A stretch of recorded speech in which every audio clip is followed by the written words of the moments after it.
doon sa ating pinag-aralan na grace began with God, we learn that so many things that una sa lahat, salvation did not start when we responded, kung natatandaan nyo. It started when God moved. Amen? In other words, kumilos muna ang Diyos. Kaya tayo nagkaroon ng kaligtasan dahil kay Diyos, dahil sa Diyos. Amen? And we learned that grace originates in God's love. It's because, sabi nga, for God so loved the world. Amen? So, yun. So, it's not a human decision, in other words. At yun nga, kung natatandaan nyo, na we learn na una, grace originates in God's love, meaning salvation flows from His character, His great love and Kanyang rich mercy. Amen? At in other words, God did not react, no? O hindi niya tayo niligtas dahil tayo ay nagpapakitang mabuti. Okay? In other words, hindi dahil sa mga mabuting gawa natin, but He initiated salvation or redemption because of who He is. Amen? Pangalawa, if you recall, sabi nga, grace acts before we respond. Okay? At doon, sabi nga ni Apostle Paul, wherein he declared na, kung natatandaan nyo, yung kanyang patotoo, no? That he was called by grace, sabi nga niya sa Galatians, no? Before he even sought Christ. So bago pa man na natagpuan ni Pablo si Kristo, ay siya ay tinawag na, no? Nandun na yung panawagan ng Diyos sa kanya. Sabi nga, kung natatandaan nyo, sabi nga, nandun pa siya sa, ano ba sa Tagalog? Sinapupunan? Sinapupunan ng kanyang ina, ng kanyang nanay. Munti ko na masabi, tatay. Yun.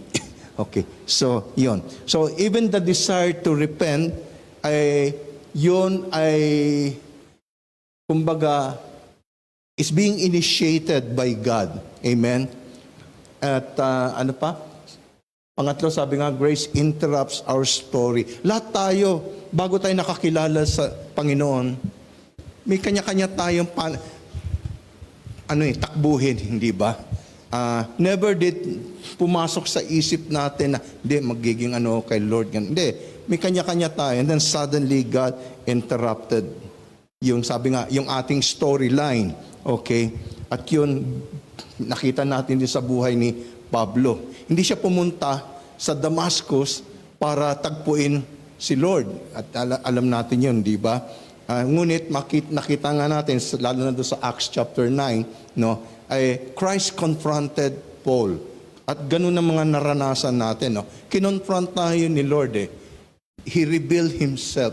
Tulad niyang iba sa inyo na nakakaalam, dati talagang masasabi kong malayong-malayo ako sa Panginoon. Kinonfront niya ako kumbaga, ininterrupt niya yung storyline ko yung buhay ko. Okay? So grace is not a slow moral improvement. In other words, it is a divine intervention. Okay? Ano pa? Grace sustain what it begins. Okay? Sa Philippians 1, sabi nga, it assures us that the God who started salvation, He will complete it. Kung ano yung sinimulan ng Diyos sa buhay natin, tatapusin niya. Amen? Yun ang maganda. Amen? If grace began with God, it will continue and end with God. Amen? Hallelujah. God is good. Amen? All the time, God is good. Wow. Okay. So, again, today, tulad ng last week, I want you to sit back again for a while, no? Medyo may konti tayong kwento. And think about what I'm about to ask you. Okay? Okay ba? Yan. If two believers, imagine niyo to, if two believers stand side by side, okay?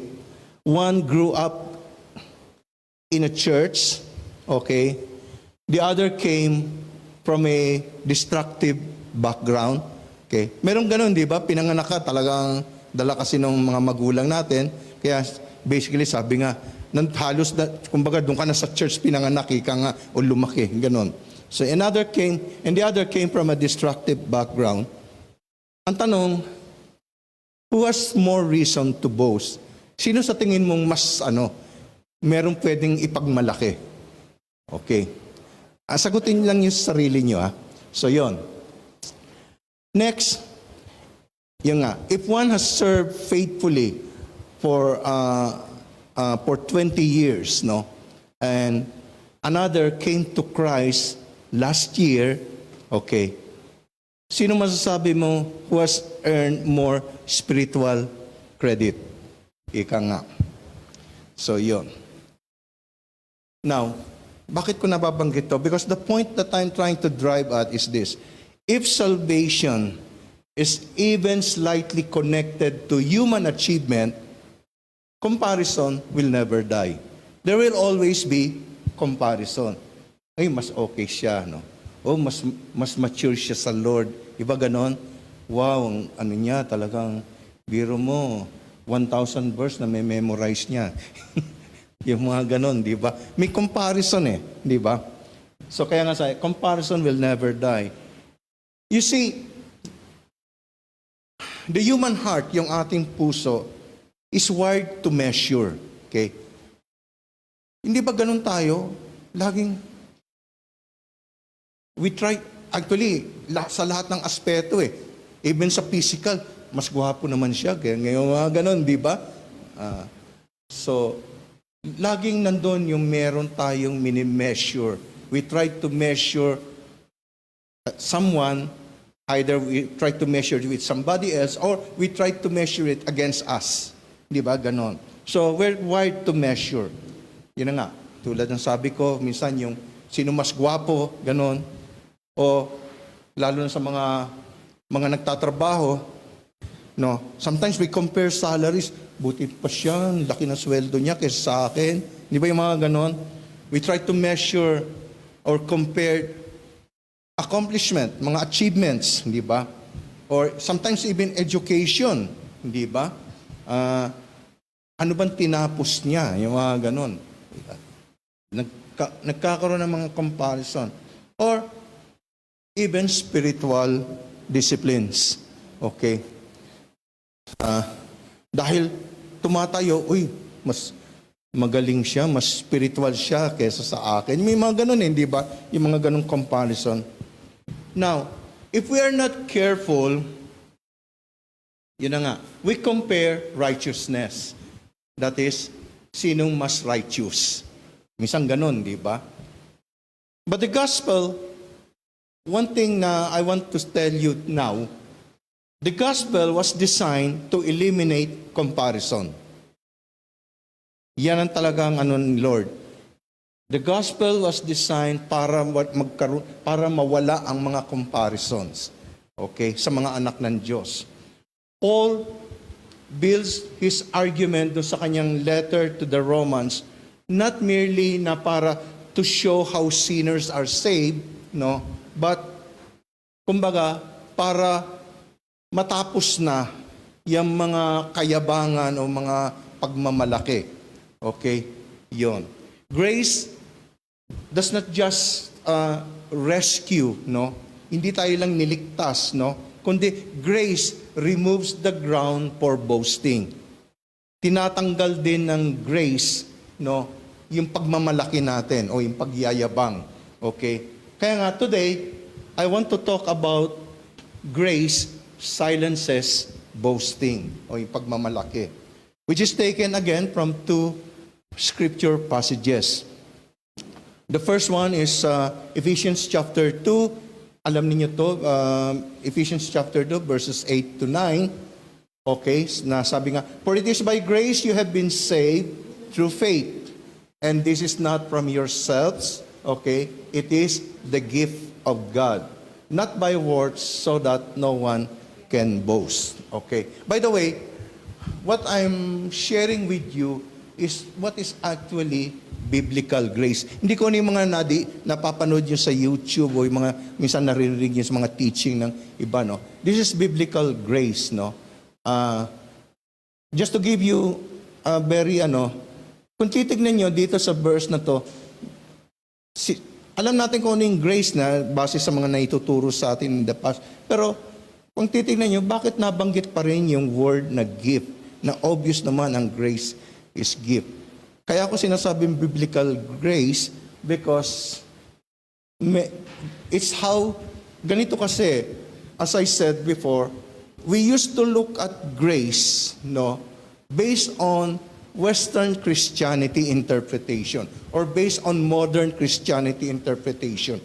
Pero, as we look back, iba ang pananaw ng mga early Christians, especially during the time of Paul, no, meaning first century, kung ano yung grace. At yun po ang pinag-aaralan natin ngayon. Anong tingin nila doon? Because once na ito nakita natin, merong mga verses sa Bible na tutugma.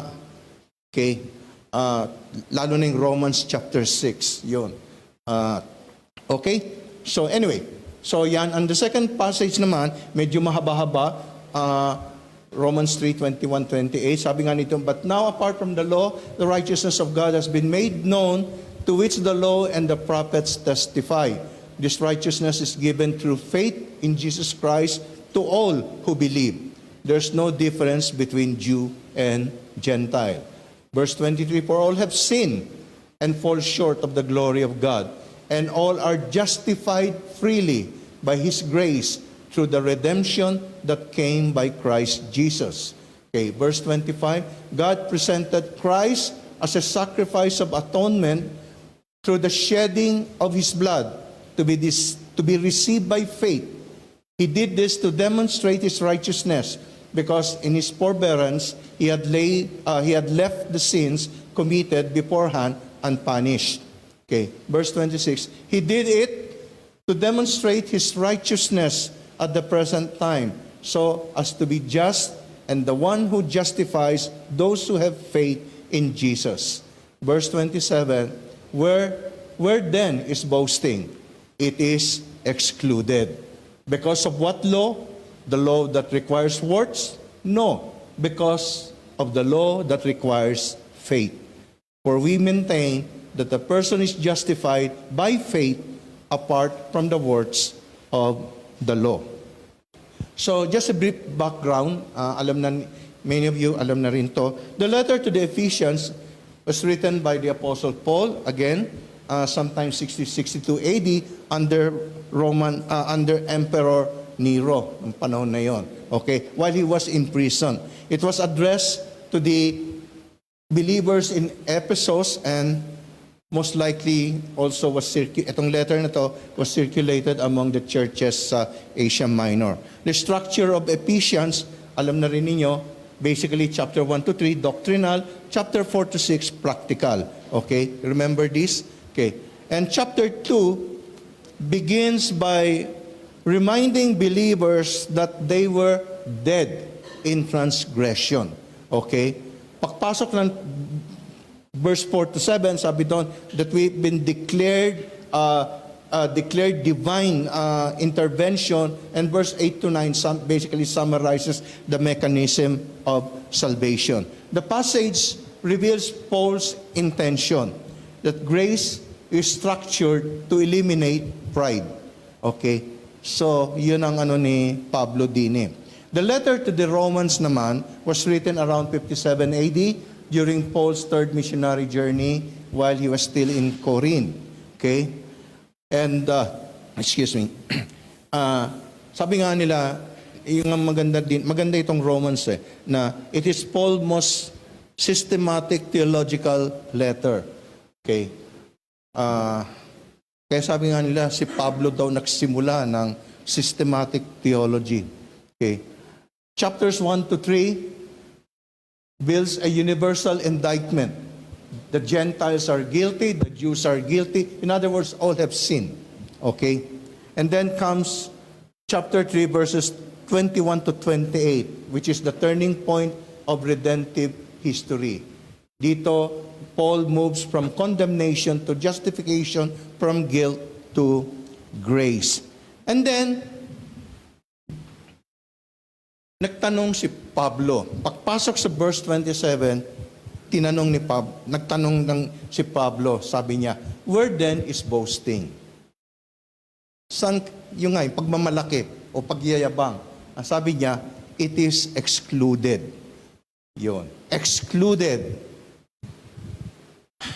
Ibig sabihin, the gospel does not merely forgive sin, it removes pride. In other words, ang ibig sabihin ni Pablo, wala kang pwedeng ipagmalaki. This time, ano kasi, before Christ, no, ika nga, nung panahon ng, lalo ng Old Testament, ganun sila mapagmalaki, mayabang, sino bang mas spiritual, okay? Lalo na yung mga pariseyo, ganun. Biro mo, ilang beses nagpa-fasting. Incidentally, yan ang isang napansin ko, ako'y nasa Middle East, may pagkamayabang din yung mga pinsan natin, ng mga Muslim, no? Because the way, ang pagmamalaki nila, biro mo, ilang beses sila na nagpipray sa isang araw, kada araw. Hindi lang yun, nagpa-fasting pa sila. Isang buwan yun, Biro mo, isang buwan. By the way, ngayon nagpa-fasting sa Middle East. Month of Ramadan ngayon Okay. So, kaya nga sabi din wala kang pwede ipagmalaki. Itong ni Pablo. Okay. So today, we're going to walk carefully through yung 4 powerful truths, about the power of grace to silence boasting. Okay? Boasting means pagmamalaki, Una, salvation is a gift, not a wage. When I said wage, ibig sabihin, wage, yung bayad, yung ano ba sa Tagalog yung wage? Sweldo. Sahod. Ganon. So, ang salvation daw ay regalo. Hindi sahod. Hindi parang bayad sa isang ginawa mo. Amen? Hindi kabayaran ng Diyos sa isang ginawa mo. Okay. So, regalo yon. Sabi nga sa Ephesians 2:8-9, for it is by grace you have been saved through faith. And this is not from yourselves, it is the gift of God, not by words, so that no one can boast. The word grace, comes from the word which means a beneficent disposition toward someone. In biblical sense, it denotes to show kindness, to manifest graciousness toward. Okay. So basically, kung titignan mo kasi, yung grace ni Lord talagang isang patunay ng ano bang kindness? Kahabagan? Kindness ay kindness. Yun. Okay. Hindi naganda yung akin translator. Okay.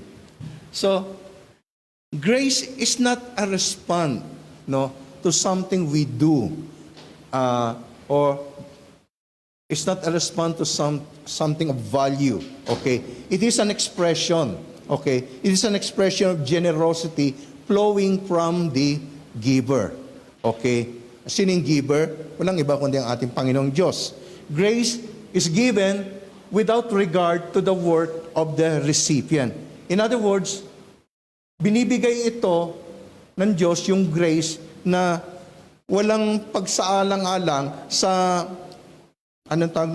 kahalagahan ng tumanggap. Okay? So, binigay ni Lord, hindi dahil you deserve it or we deserve it. So, walang kinalaman kung ikaw, you deserve it or hindi. Okay? Kaya nga, without regard to the worth, yung value nung tumatanggap. Okay? Then Paul says, you have been saved. Okay? The word save, again, means to save or preserve from transcendent danger or destruction. In other words, ay iniligtas ka sa isang kapahamakan. Okay? So, basically, yun ang ibig sabihin nito, Okay. It denotes, ito pa maganda, it denotes a completed action with continuing result. Bagamat nangyari yan 2,000 years ago, pero patuloy yan hanggang ngayon. Okay? So, hindi isang bagay na nangyari and then tapos na. Okay? So it's a completed action with continuing result. Okay? The way kasi sinulat, no? The way pagkasulat niya. It also denotes you did not perform the action. It was done to you. In other words, you are the receiver. Okay? So, itong action nitong pagligtas, hindi ikaw ang gumawa. Ikaw yung nakatanggap. Okay? Yon. Kaya ko ito sinasabi dahil very important, alam ninyo ito eh. Okay? Na para natin ma-realize na wala tayong ginawa para to deserve it. Okay? Kumbaga, talagang habag lang ng Panginoon. Binigay lang talaga sa atin. Okay po ba? Kaya wala tayong pwedeng pagmalaki. Okay? Yon. Kaya nga, kumbaga, wala kang ginawa. Yung nga, you did not perform the action para ka maligtas. Okay? Nasaan na? In other words, salvation is not self-achieved. Okay? It is something we didn't accomplish by ourselves. Okay? It is God accomplished. Okay po ba? Ha? Nawa malinaw po sa inyo, no? Dahil it will really change the way you look at life. It will really change the way you look at God, the way you look at salvation. Okay? Actually, hindi pa tayo. 7 series to eh. 7 parts pala. So, yon. And then, sabi din ni Pablo, this is not from yourselves. It is the gift of God. Okay. The word gift, no? Okay. Especially nung unang panahon, okay, it means it's a freely given gift, no? Without expectation of repayment. Kaya, ibig sabihin, walang, anong tawag nung, walang kapalit. Yon. Okay. It's a freely given gift na hindi naghihintay o naghahanap ng kapalit. Ano bang, no string attached, ika nga. You're with me? Ha? Okay. So, yon. In other words, kung kukumpara natin, ang isang sahod o wage, a wage can be demanded. Pwede mong i-demand, pwede mong hingin. Bakit? Because meron kang ginawa na dapat bayaran ka. Nakukuha ninyo? Ha? Ganun ang sahod eh. Di ba? Yung wage, yung sweldo. Okay? Pero the gift can only be received. Wala ka naman dapat gawin eh. Ang kailangan mo lang, i-receive mo lang, tanggapin mo lang yung gift, yung regalo. Okay po ba? Okay, so clear so far. And then Paul, eto na, biglang binaksak ni Pablo tong words na to. Makikita niyo yan, verse 9. Not by words, so that no one can boast. Yun. In other words, sabi ni Pablo, the word boast, no, which means brag or to take pride or to pride oneself. In other words, hindi dahil sa gawa mo na pwede mong ipagmalaki para wala ka may pagmalaki. Yun. So, yung grace ni Lord, it's not because meron kang ginawang good words.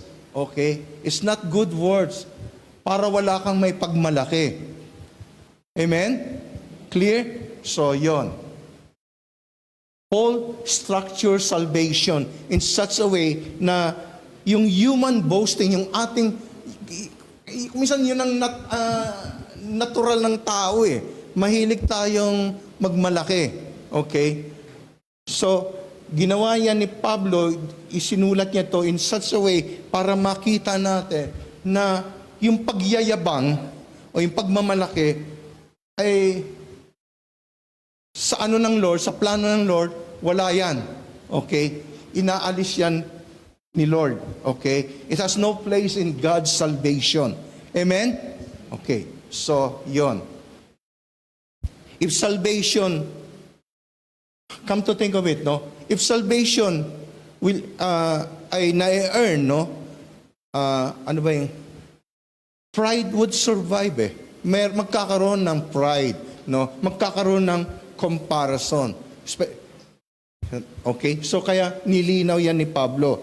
Paul says, it is by grace, through faith, not from ourselves, but not by words. Okay? So, yan. Dito sa verse na to, nilinaw maigi ni Pablo. It is by grace, through faith, not from yourself. Ibig sabihin, hindi gawa, hindi good words, through faith. Okay? Not from yourself, not from ourselves. In other words, hindi galing sa atin. Okay?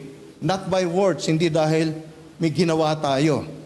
Okay? So, kumbaga talagang makikita mong pinagdiinan ni Pablo, nilinaw talaga niya na kaya wala kang pwede pang, wala kang excuse, no? Okay. Faith then is not something for us to buy salvation, no? In other words, base din no? Faith, kumbaga din ginagamit ni Pablo yung faith, sinasabi niya, because faith, inantulad niya na para bang, it is an empty hand that receives salvation. Okay? Para matanggap mo yung salvation, yung grace ni Lord, you use faith. You follow me? Okay. Yon. Romans 4, sabi nga, now to the one who works, wages are not credited as a gift, but as an obligation. So, again, sinasabi ni Pablo to those na gumagawa, nagtatrabaho, ang sahod, definitely, hindi regalo, hindi gift, no? Kundi an obligation. Di ba? Kaya tayo mga nagtatrabaho, no? Obligation ng ating mga employer na bayaran tayo, swelduhan tayo. Kaya sabi nga hindi siya gift. Okay? In a way, parang sinasabi ni Pablo, you have nothing to thank for sa sweldo mo. Hindi mo kailangan magpasalamat ka sa employer mo. Bakit? Pinagpaguran mo trinabaho mo Okay? Kung yun ay regalo, yun, pasalamat ka. Parang ganun However, to the one who does not work, but trust God who justifies the ungodly, their faith is credited as righteousness. Yun. Okay. So, in other words, parang sinasabi ni Pablo, yung sahod, yung wages, it creates entitlement. Entitled ka dahil trinabaho mo. Tama? Pero yung gift, walang entitlement. But instead, it creates what? Gratitude. Papasalamat. Kuha nyo? Okay. So, yun. So, grace emanates from a single source. It comes entirely from God.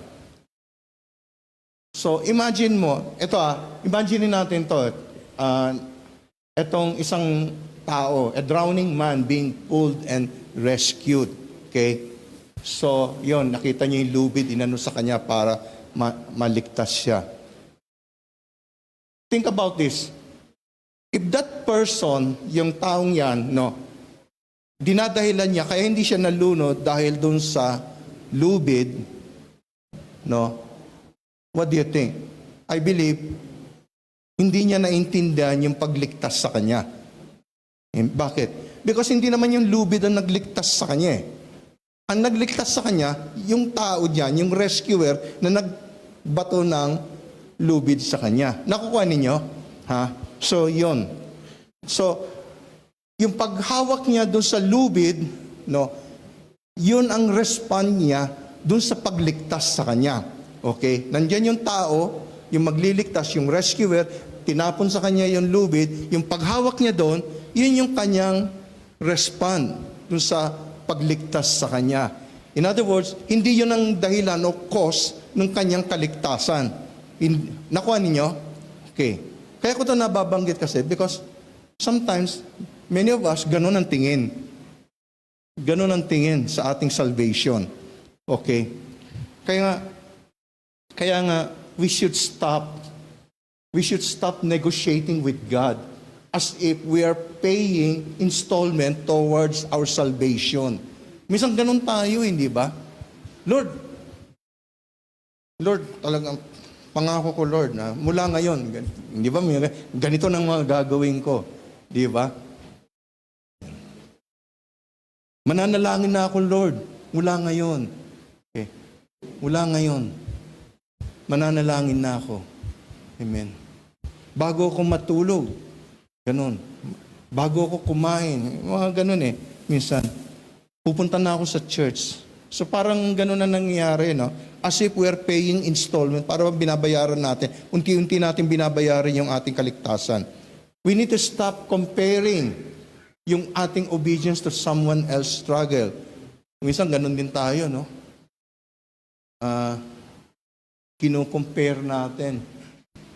Para tayong pariseo, doon sa ano, sabi ng pariseo, buti pa ako kaysa dito sa anong to. Remember, I think nasa Luke yun, if I remember correctly.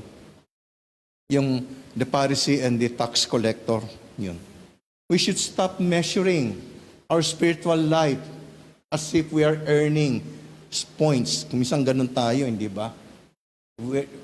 Kanina nga, di ba sabi ko, we try to measure, we try to compare. Okay?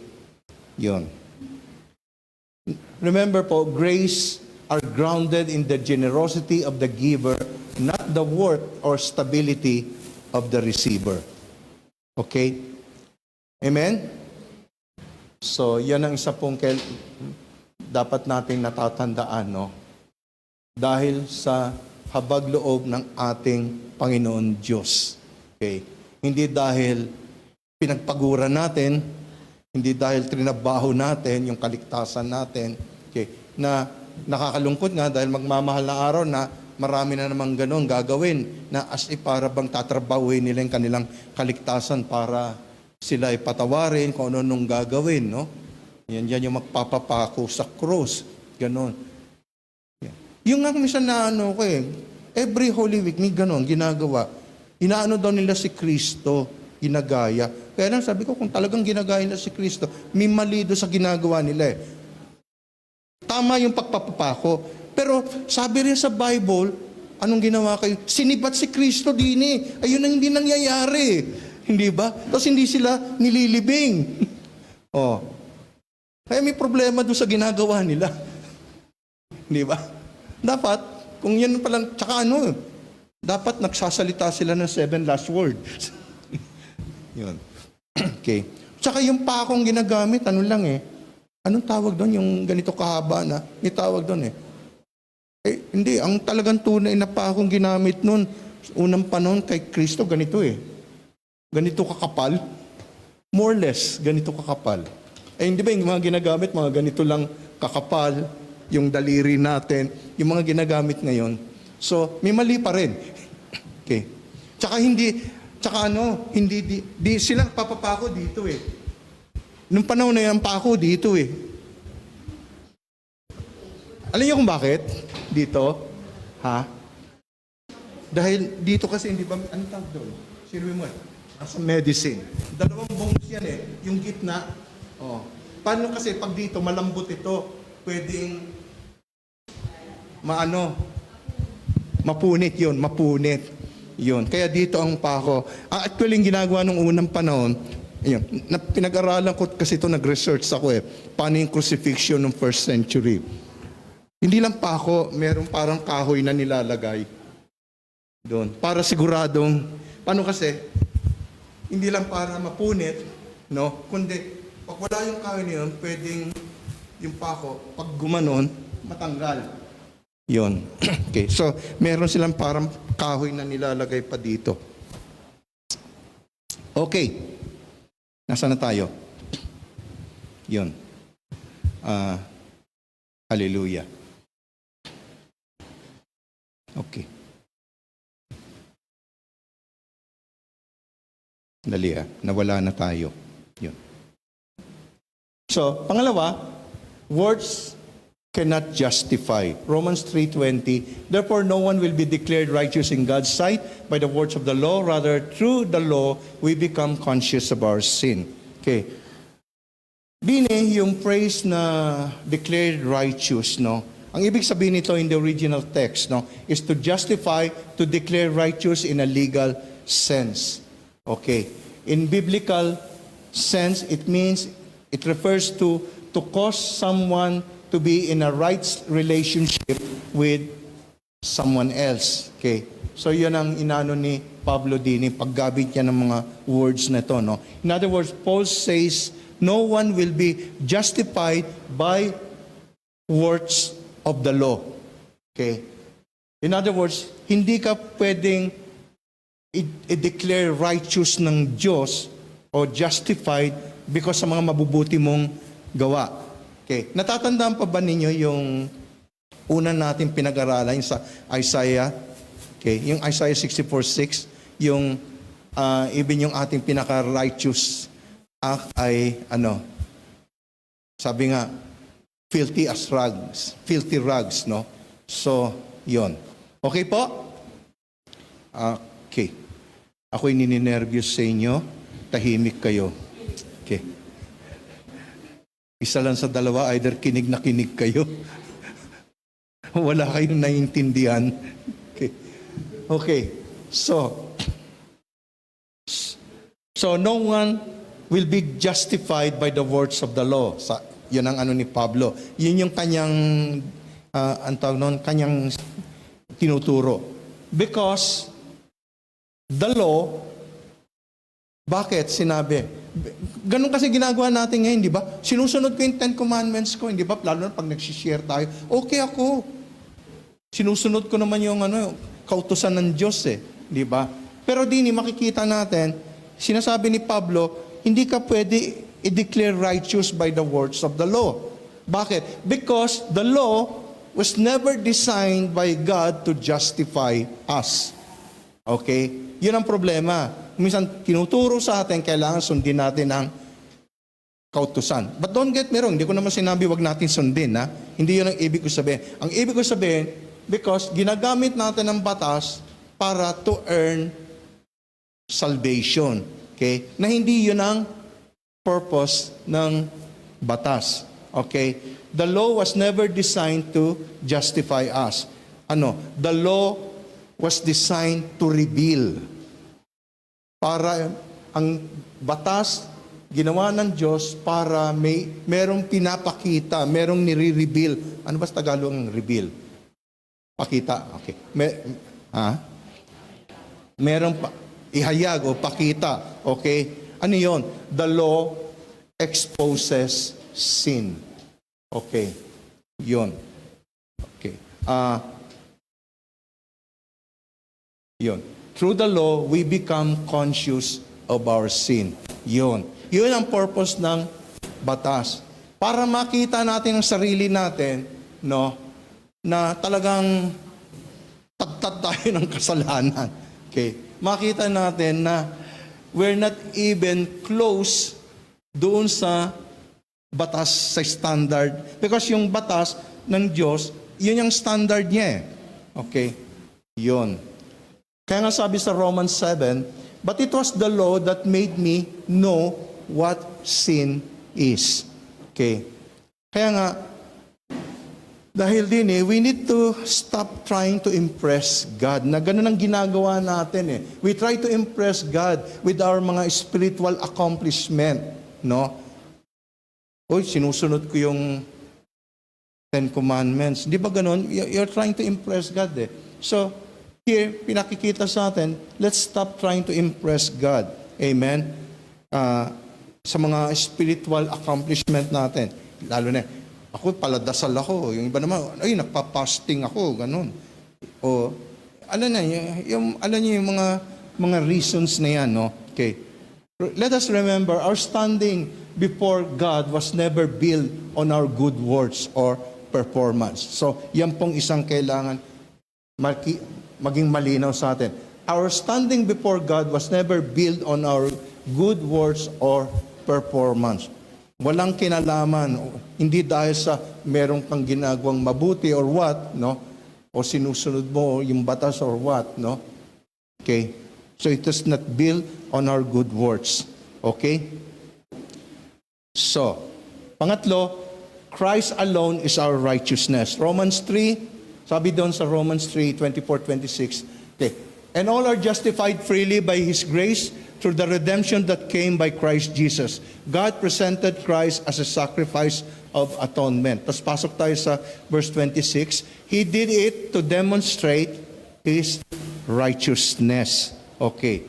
So here, din Paul, tinuturo tayo ni Pablo, no, dun sa ating inability to Christ's sufficiency.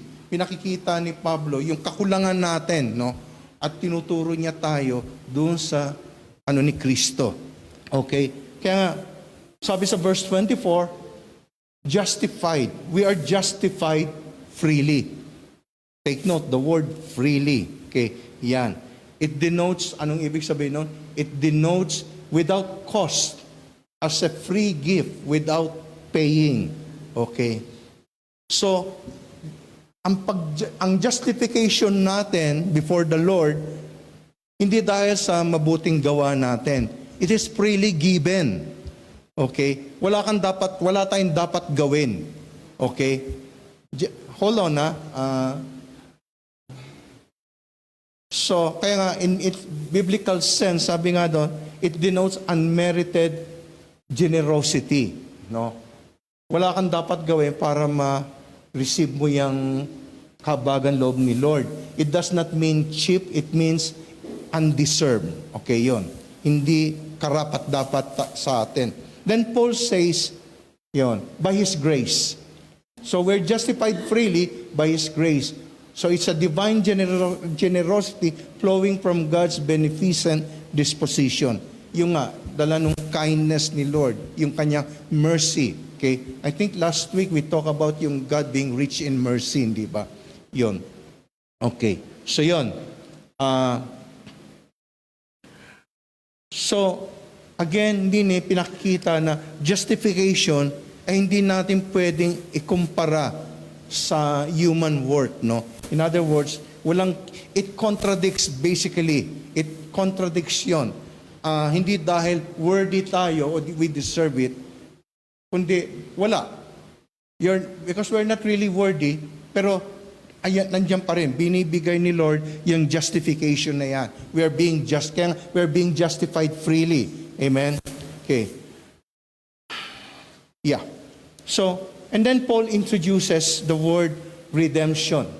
Okay.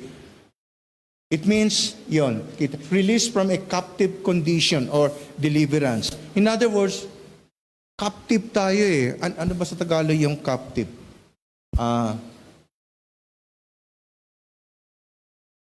Bihag? Yeah. So, bihag, nakabihag tayo eh, o nakakulong or whatever, no? Okay. So, redemption means parang dineliver tayo doon. Okay, released from a captive condition. In biblical sense, ibig sabihin nun, making us free by payment of a ransom. Okay? Okay po? Yon. In other words, ang pinakikita ni Pablo din is about yung slave market. Nung unang panahon, ganun yan. Yung slave market, no, a slave can only be free when someone paid the ransom price. Okay, ganun yung unang panahon, no. Kailangan may tumubos sa'yo. Okay, hindi mo pwedeng tubusin ang sarili mo. Kailangan merong isang tao na hindi alipin na dapat tumubos sa'yo para ka, and then yung tao yon either kukupkupin ka bilang alipin niya or palalayain ka. Because nung ikaw tinubos, pag-aari ka na nung taong nagtubos sa'yo. Sounds familiar, Jessa? Di ba yung sa announcement? You were bought with a price. Okay? Okay po? So, yun. So here, Paul uses a language, no, na pinaliliwanag niya, pinakikita niya na ang sangkatauhan ay alipin sa kasalanan. Okay? Yun ang pinakikita ni Pablo. Inahantulad niya yung unang panahon nga sa mga slaves ng unang panahon. Doon niya hinahantulad. Yun. Kaya nga, pag tinignan niyo yung mga statement ni Pablo, doon makikita niyo yung word, sa Greek word, yung tulad ng agorazo. Agora, which means market, no? hexagor, ayun, hexagorazo, meaning out of the slave market, ganon. Agora kasi ibig sabihin market eh. Yun. Okay. Okay, so saan tayo? So sabi nga, alipin tayo sa kasalanan. But Christ paid the ransom that secure our freedom. Okay. Tinubos tayo ni Kristo. Okay. So, ayun pa. Yung iba, hindi ba yung nagpapapako lalo na itong Holy Week? Hindi mo pwede gawin din yon. Again, bakit? Sabihin na natin na yun ay pwede. No? Let's take yung kanilang argument. Sabihin na natin yun ay pwede. Pero hindi pa rin. Bakit? Hindi ba, remember, yung ating pinag-aralan sa Isaiah? Unclean ka nga eh. So, maski yung, kung assuming yung gagawin mo yan ay talagang mabuti, yung mabuting gawa mo yan sa mata ng Diyos, hindi malinis. Hindi pa rin malinis. Nakuha nyo? Kaya, wala kang, wala kang lusot. Wala ka talagang lusot. Maski saan mo anggulo tignan, wala kang lusot. Okay? Si Kristo lang talaga. Okay? Bakit? Because si Kristo ang malinis eh. Siya ang walang kasalanan. Siya rin yung malaya. Hindi siya alipin ng kasalanan. Kaya talaga babaksak tayo kay Jesus. Okay? Yun. Okay po? So, 1 Timothy 2, sabi doon, for there's one God and one mediator between God and mankind, the man, Christ Jesus, who gave himself as a ransom for all people. Okay. Medyo may pahaging lang ako. Tignan nyo, sabi doon, there's one God and one mediator. Anong mediators? Anong ibig sabihin? Tawag nun? Yun, tagapamagitan. Okay. Sino ang tagapamagitan between God and man? Si Jesus. Pero ngayon, ano nakikita natin? Maraming tagapamagitan, di ba? Meron ng isang tagapamagitan, meron pang isa pang tagapamagitan. Oh. Naalala ko tuloy sa real estate eh. Ito yung ahente, tapos meron pang isang ahente, may ganun pang isang ahente. Ang daming ahente, ito yung buyer, bago makapunta doon sa seller, ang isang katutak na ahente dadaanan. Yun. Di ba, Dol? Yun. So, ganun din. Kay Lord. Biro mo ngayon, daming mediator. Pero, ano sinasabi ng Bible? Malinaw, isa lang ahente. Hindi, isa lang ang mediator. Isa lang ang mediator. Okay? Yun, malinaw na sinasabi ni Lord. Walang iba kundi si Jesus. Amen? Hallelujah. Okay. So, malinaw ha? Anyway, bakit? Because He gave Himself as a ransom. Okay. Yun. Binigay niya sarili niya as a ransom. Paul says that God presented Christ as a sacrifice of atonement. Okay? Again, itong atonement na to, napakaganda. Tinuro ko to one time way back. Itong atonement, may kinalaman to sa unang panahon, yung mercy seat, yung Ark of the Covenant, yung pagano yung sacrifice, yun. So, again, ginamit ito ni Pablo din. Siya yung sacrifice of atonement. In other words, Paul is referring na, niya, he is the propitiatory sacrifice that removes guilt and satisfies divine justice. The word propitiatory or propitiation means na yung ikaw yung parang handog, no, para yung puot ng Diyos mawala, matanggal.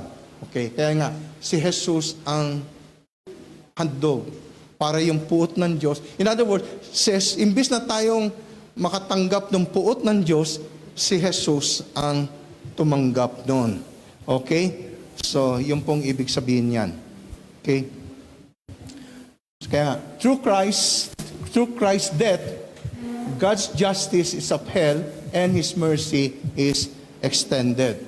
In other words, the cross demonstrates that God is both just and the one who justifies sinners. Okay? So yun yung pinakikita dito sa cross. Okay? And this is the heart of the gospel. Okay? Humanity could not produce righteousness. We can never produce yung katwiran. Ika nga. So, God provided righteousness through Christ. Kaya ang Diyos na mismo ang gumawa ng paraan. Okay? Kaya nga, si Pablo, makikita natin, sinabi din to ni Pablo sa 2 Corinthians 5:21. God made Him who had no sin to be sin. So, yung taong yun na walang kasalanan, ginawa ng Diyos na magkaroon, no? To be sin for us, dahil sa atin, for yon. So that, para in Him, we might become the righteousness of God. Para maging matuwid tayo sa harap ng Diyos. Amen? Okay. So, notice, may exchange, in other words. Nakita niyo yung exchange? Isang hindi makasalanan, pinatungan ng kasalanan. Hindi naman ginawang makasalanan. Okay? Kundi pinatong sa kanya ang kasalanan. Okay? So, para yung righteousness ni Lord matanggap natin. Okay? So, yon. So, Christ's righteousness credited to us while our guilt, yung ating kasalanan, is credited to Jesus on the cross. Okay? Yan yung justification. Okay? Yan ang ibig sabihin nun. Or minsan tawag yan, the great exchange. Yun. Philippians 3:9 sabi, not having a righteousness of my own, hindi sin ating sariling righteousness, but that which is through faith in Christ. In other words, yung righteousness ay kay Kristo, galing kay Kristo. Paano na papa sa atin? Through faith. Okay? Sa ating pananampalataya. Okay? So in other words, yung righteousness natin before God, hindi isang bagay na tayong gumagawa. Okay? Nagmumula sa Diyos. Righteousness, is credited to us through faith in Jesus Christ. So yon. Yung ating unrighteousness at yung kanyang righteousness in exchange, ika nga. So, ano ibig sabihin? In other words, wala ka ngayon pwedeng ipagyabang. Wala ka ngayon pwedeng ipagmalaki. Because lahat gawa ni Lord eh. Siya ang gumawa eh. Wala kang pwedeng magmayabang. Maski mga mabubuti mong gawa, hindi mo pwede ipagmalaki o ipagyabang. Nakuha ninyo? Okay. Our standing before God is built entirely upon the finished work of Christ on the cross. That's it. No more, no less. Okay po? Yun ang ano nito. Our standing before God is built entirely upon the finished work of Christ on the cross. Amen.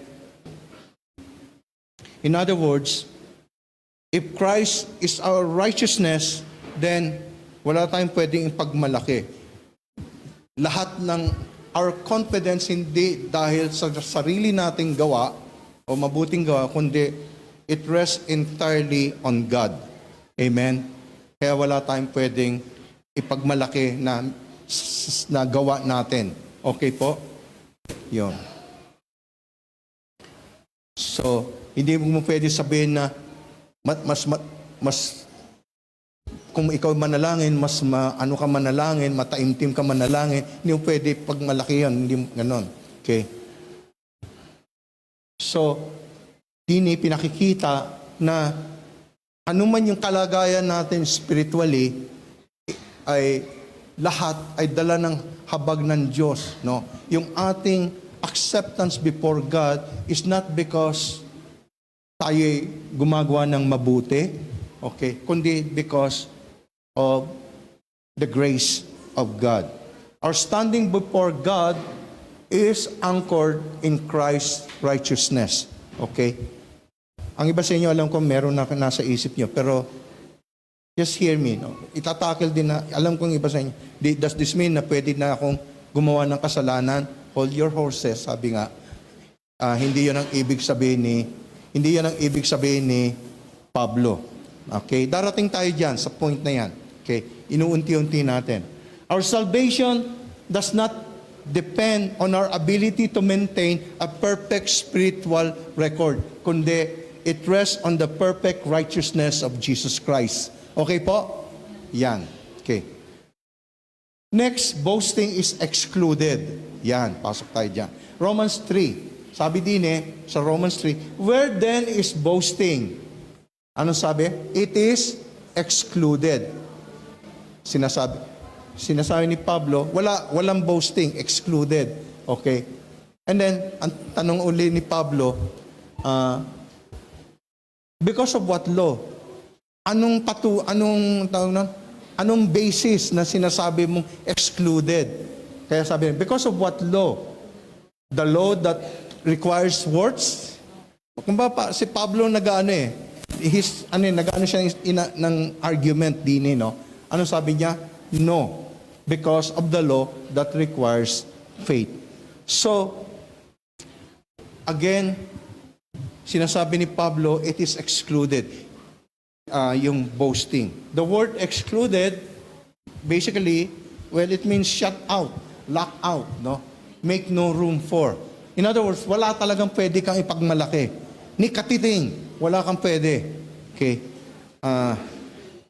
So, permanently, tinanggal ng Diyos ang pagmamalaki. Okay? Tinanggal niya yan. Inalis niya. So, okay? And it even removes the possibility na magmalaki ka. Ang iba kasi, okay, hindi ka na nagmamalaki, pero nag-iisip ka. Gano'n. So, sinasabi pa, ni pag-iisip, hindi mo dapat isipin. Gano'n. Tinanggal talaga ni Pablo. Then Paul explained kung bakit tinanggal, kung bakit excluded.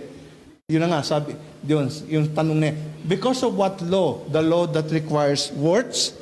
Meaning, ang ibig sabihin basically ni Pablo, ay, yung ba because, yung bang kaya excluded because yung ating righteousness is being earned by obedience. So, kaya nga, anong sagot ni Pablo? No. No? Yun na nga, a righteousness earned by obedience. So, ang sagot ni Pablo no, because of the law that requires faith. In other words, faith, hear me, okay, here, faith does not create righteousness. Ang faith, isang, pamamaraan, no, or means, no, to receive righteousness. Okay? Because yung righteousness kay Lord okay? Nandun na yun Okay? So, yun ang ibig sabihin din Faith is not an achievement, okay, that earns God's approval. Okay? Faith is the humble trust that depends entirely on Christ's finished work. Yun. Yung faith na tinutukoy din Okay? Kaya nga, because justification comes through faith in Christ, no, rather than human effort, wala tayong basis, wala tayong basehan para magmalaki. Kaya nga sabi ni Pablo sa Ephesians 2:9, not by words so that no one can boast. Okay? So, grace, basically, tinanggal yang pagmamalaki na yan. Amen? But because salvation is entirely, sabi nga, God's gift, every believer now stands before God on the same ground. Hallelujah! Nakita niyo yan? Dahil wala na yan, no, yung pagmamalaki, yung mga comparison, ang sinasabi ngayon ni Pablo, lahat tayo din sa mata ng Diyos, pantay-pantay. Amen? Pantay-pantay tayo. We're on the same level. Hindi porke pastor ka, pwede ka na magmalaki. May mga ganon, di ba? No way, man. Sa mata ng Diyos. Kaya sabi ni Jesus, di ba? The first is last, the last is first. Tabla ka lang, tabla lang. Amen. Walang mas higit, walang mas ano. Okay? Hallelujah. Iba dapat sa inyo dyan. Talaga nag-hallelujah na eh. Amen? 1 Corinthians 1:29, sabi nga, so that no one may boast before Him. Okay. It is because of Him that you are in Christ Jesus. Wala namang iba, kundi dahil lang sa Kanya eh. Okay? Therefore, sabi sa verse 31, as it is written, let the one who boasts, boast in the Lord. Amen? So, kung ikaw magmamalaki, ipagmalaki mo si Lord. Wala nang iba. Si Lord ang ipagmalaki mo. Amen? The only legitimate boasting in the Christian life, yan. Yung boasting in the Lord. Okay? Yan ang tinatanggap lang na pagmamalaki ng Diyos. Na siya ang pinagmamalaki mo, na siya ang Diyos na dakila, siya ang Diyos na makapangyarihan, na siya ang Diyos na hindi nagbabago, siya ang Diyos na tapat. Amen? Hallelujah. He's the same yesterday, today, and forever. Amen? He's your Savior. He's your Redeemer. Amen? He's the King of glory. Yun dapat nating pagmalaki. He's your provider. He's your healer. Amen? Hallelujah. Romans 3:28, sabi doon, for we maintain that a person is justified by faith apart from the works of the law. Okay. The cross removes every ladder of comparison, every platform of pride, every attempt at self-exaltation. Amen? Lahat ng yan tinatanggal because of that, what Jesus Christ did on the cross. Amen? And all that remains, yan, is humble gratitude for God's grace. Yan lang ang dapat nating gawin. Gratitude, pasasalamat sa ginawa ni Lord, sa kanyang grasya. Amen? Yan lang dapat nating gawin, pasasalamat. Amen? Kaya nga, when we understand that salvation is entirely the work of Christ, ano yun? Pride loses its foundation. Walang ang pride, walang yung pagmamalaki. Amen? Amen po? Kaya ito pong sabi, itong ating encouragement. We need to stop measuring our spiritual maturity against someone, especially against someone na mas mahina o mas ano sa atin. Amen? We need to stop congratulating ourselves sa mga dahil ako'y okay, alam mo na, parang pariseo, okay, yun. We need to stop looking down. Amen. Minsan ganun tayo, hindi ba? Oo, lalo na, siguro may nagawang kasalanan to, kaya may mga pinagdadaanan. Yung mga ganun eh. Okay. Remember po, one thing, because of Jesus, we are fully accepted by God. Yan lang po. Our standing before God rests securely on Christ's finished work. Wala nang iba. In other words, our stand before God does not rise and fall with our successes or our failure. Okay? It rests securely on Christ's finished work. Amen? So, as we bring this to a close, lagi po natin tandaan ito. The gospel removes every reason for human pride and directs all glory to Christ alone. Yun lang po. Okay? To Christ alone. Wala nang iba. Amen? Yung nga, salvation is a gift, not a wage. Okay? Words cannot justify yung mga good words. Ano pa? Christ alone is our righteousness. Okay? In other words, hindi yung mga good words of self-improvement, ika nga. And then boasting is excluded. Amen. It removes boasting. Okay. So, today, yun ang challenge ni Lord sa kanyang mensahe sa atin. It's simple but profound, malinaw. We need to lay down any form of spiritual pride or boasting. Okay? Sabi nga, we need to let grace humble our heart and reshape how we see ourselves and how we see others. Kaya po, ang tanong sa atin, ito, will you allow the grace of God to silence every trace of pride in your heart and lead you to live in humble gratitude before Christ? So yun ang dapat natin tanong sa sarili natin. Again, the choice is yours alone. But sabi nga, when you make that choice, sabi nga, you will walk in confidence, rooted not based on achievement, but in Christ's finished work. No more, no less. Amen? Meron po ba tayong natutunan today? Hallelujah. Hallelujah. God is good. Yes, Lord. Thank you, Lord. Tayo po'y manalangin. Muli, Panginoon Diyos, salamat, Lord, sa isang very powerful message, Lord, patungkol sa ginawa ninyo sa krus ng Kalbaryo. Thank you, Lord, for thank you, Lord, that salvation does not rest based on our effort or our good performance or our achievements, but it rests entirely on your grace as revealed in Jesus Christ.